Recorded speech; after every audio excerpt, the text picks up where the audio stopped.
Hello friends, welcome to princess infinite math heaven channel. இன்னைக்கு நம்ம class 10 exercise 6.2ல second sum பார்க்க போகிறோம். So second sum என்ன கொடுத்துருக்காங்க அப்படின்னா, a road is flanked on either side by continuous rows of house 4√3 meter with no space in between them.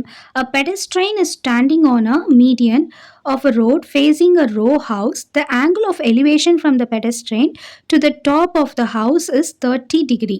Find the width of the road. அதாவது இந்த கொஸ்டினில் என்ன கொடுத்துருக்காங்க அப்படின்னா, நம்மளுக்கு வந்து ஒரு ரோடு இருக்குது, அது வந்து ரொம்ப ஃப்ளாங்காக இருக்குது, அதாவது ரெண்டு பக்கமும் வந்து கண்டினியூஸாக ஹவுஸ் இருக்குது அப்படின்னு சொல்கிறாங்க. 4√3 மீட்டர் அப்படின்னு சொல்கிறாங்க. 4√3 மீட்டர். ஸோ நான் ஒரு ரோட் போட்டுக்கிறேன், ரெண்டு பக்கமும் வந்து ரோஸ் ஆஃப் ஹவுசஸ் இருக்குது. ஸோ அப்போ இந்த சைடும் எனக்கு ஹவுசஸ்லாம் இருக்குது, இந்த சைடும் ஹவுசஸ் இருக்குது. ஸோ அதை வந்து நான் 4√3 மீட்டர் அப்படின்னு சொல்லிட்டு போட்டுக்கிறேன், with no space in between them. அதாவது ஸ்பேஸ் வந்து நடுவில் இல்லை அப்படின்னு சொல்கிறாங்க. ஸோ ஒட்டி ஒட்டி ஹவுசஸ் வந்து இருக்கிற மாதிரி இருக்குன்னு சொல்கிறாங்க. அடுத்தது வந்து pedestrian standing on the median of the road facing the row of house அப்படின்னு சொல்லிட்டு சொல்கிறாங்க. ஸோ இங்கே வந்து அந்த பெடஸ்ட்ரியன் அவங்க நிற்கிறாங்க அப்படின்னா, அவங்க இந்த வீடெல்லாம் எப்படி பார்க்குறாங்க, பார்க்குறப்ப இப்படி பார்ப்பாங்களா? ஸோ அதை வந்து அவங்க சொல்லியிருக்காங்க. அண்ட் அதோட angle of elevation from the pedestrian to the top of the house is 30 degree அப்படின்னு சொல்லியிருக்காங்க. ஸோ இங்கேருந்து அவங்க பார்க்குறது அந்த டாப் ஆஃப் த ஹவுசஸ் வந்து இப்படி இருக்கா, அப்போ இங்கேருந்து அவங்க இந்த சைட் பார்க்குறப்போ 30 டிகிரியில் பார்க்குறாங்க. அதே மாதிரி தான் இந்த சைடும், ஓகேங்களா?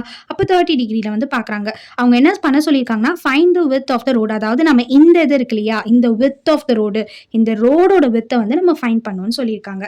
இப்போ இதுக்கும் பாருங்கள், இங்கே வந்து டீட்டா இருக்குது. அப்போ இது என்ன ஆகும், ஆப்போசிட் டிவைடட் பை அட்ஜசன்ட், ஓகேங்களா?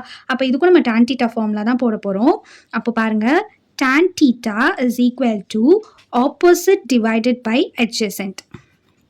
ஸோ ஃபஸ்ட்டு வந்து இங்கே பாருங்கள், ஆப்போசிட்டில் என்ன இருக்குது, 4√3 அண்ட் அட்ஜசன்ட் வந்து நம்மளுக்கு தெரியாது, ஓகேங்களா? ஸோ நான் வந்து என்ன சொல்லலாம், 4√3. ஸோ இந்த சைடு எடுக்கலாமா, இந்த சைடு எடுத்தோம்னா 4√3 டிவைடட் பை ஏபி அப்படின்னு கிடைக்குமா? ஸோ நீங்கள் இந்த சைடு எடுத்தாலும் ஓகே தான், பிபி அப்படின்னு எடுத்தாலும் ஓகே தான். அப்போது டிவைடட் பை ஏபி. இங்கே tan theta வந்து எவ்வளோ, 30 degree. So tan 30 degree. tan 30யோட வேல்யூ என்னது, 1/√3, ஓகேங்களா? நம்மளுக்கு ட்ரிக்னாமெட்ரி வேல்யூஸில் போய் பார்த்தோன்னா 1/√3 tan 30க்கு வரும். அப்போது இந்த சைடு இருக்கிற 4√3 டிவைடட் பை ஏபி. இப்போ ஏபி இந்த பக்கம் போச்சுன்னா என்ன ஆகும், ஏபி இஸ் ஈக்குவல் டு 4√3. இந்த √3 இந்த பக்கம் போகிறப்போ மல்டிப்ளிகேஷனில் போகுமா, இன்ட்டு √3. அப்போது 4 × √3 × √3 எவ்வளோ ஆகும், 3ன்னு வரும். அப்போது 4 × 3 அப்படின்னு சொல்லிட்டு வரும். 4 3s are 12 நம்மளுக்கு. ஸோ ஏபியோட வேல்யூ வந்து நம்மளுக்கு 12 மீட்டர் அப்படின்னு கிடச்சிருக்கு. இப்போது எனக்கு இது மட்டுமே 12 அப்படின்னா, இந்த ரோடோட மொத்த வித்தையும் நான் கண்டுபிடிக்கணும், கரெக்டாக? இங்கேருந்து இங்கே வரைக்கும் நான் கண்டுபிடிக்கணும். அப்போது நான் என்ன பண்ணலாம், 2 × ஏபி அப்படின்னு போட்டேன்னா இந்த ஃபுல் ரோடையும் நான் கண்டுபிடிச்சிடலாமா, இதோட வித்து? அப்போது AB is equal to 2 × AB அப்படின்னு நான் சொல்லலாம். 2 × ஏபியோட வேல்யூ நான் என்ன கண்டுபிடிச்சி வச்சுருக்கேன், 12 மீட்டர் அப்படின்னு கண்டுபிடிச்சிருக்கேன். 2 × 12 எவ்வளோ, எனக்கு 24. அப்போது 24 மீட்டர் தான் என்னோட வித் அப்படின்னு சொல்லலாம். அப்போ நான் இதை ஃபைனலாக எப்படி கன்க்ளூட் பண்ணலாம், width of